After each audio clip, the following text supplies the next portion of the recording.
Lee here, and today we're taking a look back at one of the spectacular gems for the Sega Genesis system. This game was so beautiful, and it was very fun too. I'm talking about Vectorman.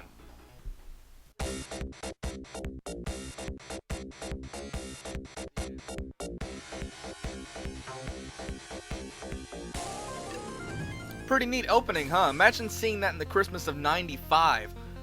I thought it was just one of the most spectacular openings I'd ever seen. I never even heard of the PlayStation up to this point. This game is just so flashy and so great looking. It blew all the other Genesis games out of the water. I'm not sure if there are any other games that look anywhere close to being as well refined as Vectorman. As far as Genesis games go, this one takes top honors, no doubt. Vectorman is a platformer with just crazy-ass, over-the-top action with lots of destruction. I mean, anytime, even when you blow somebody up, the screen just shakes. You got that massive spread weapon. There's like 10 different weapons you can do too. Even the little mosquitoes he blows up just shakes the whole screen. And there's a whole element of Sonic to this game. Not in the sense that there's a lot of speed, but there's more than one way to get to the end. This game is not really, well, I mean, each level is not really that linear. And what you just saw there is that Vectorman can morph into different things like a bomb or a race car or a helicopter. This game is just freaking nuts.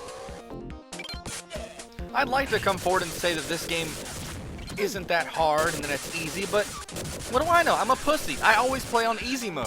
I mean, this game even goes out of its way to make me feel like a pussy because they call easy mode lame mode in this game. And I think they call normal mode wicked mode, and as far as hard mode goes, I think it's called ass rape mode. I don't know.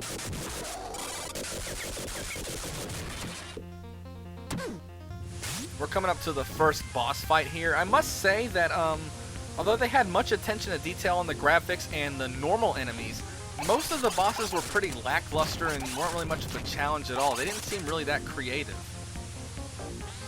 You'd think they'd have some kind of cool effect where they fly at the screen, kind of like some of them Super Nintendo games do. You just shoot him and he's toast.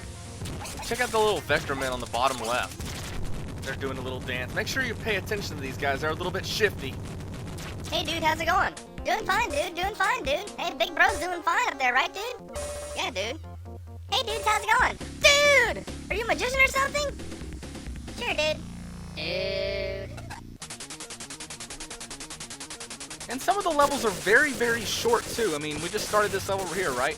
You're fighting, I guess he becomes the final boss later on, and this is just one of his many incarnations, and you turn into a choo-choo train, trying to blast them away.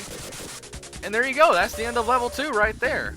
Game's about, I think it was between 15 and 17 levels long, and like 5 or 6 of these levels are pretty short. They're just like that. Here's some of his idle animations here. Just trying to show how slick he is.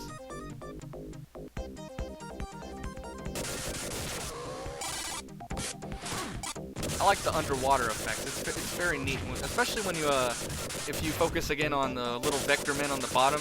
As he gets shaded, the little Vectorman also gets shaded. They pretty much change tones with him. Oh, and I died. When you die, you like explode.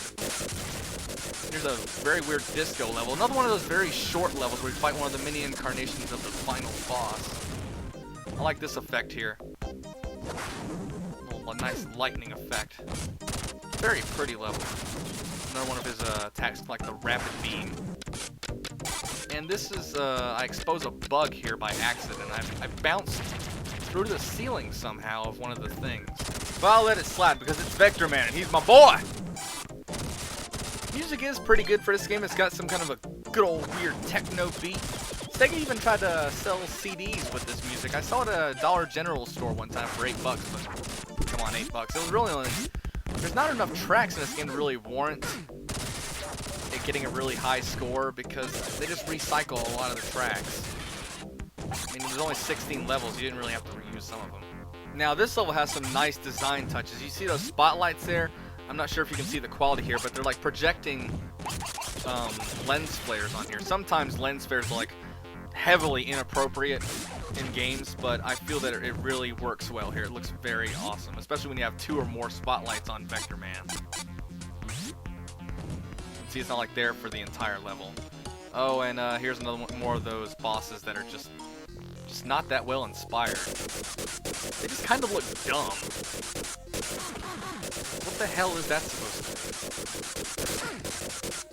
Just random floating thingamajigger. I'm gonna call it Octopod with 2 legs. Here's Mr. Spastic's Piranha after taking a hit of speed. Now, I will admit there was one boss that was pretty cool. It's this monkey boss right here. Chimp, whatever. He still kicked my ass. Here's a little more of Vectorman showing off.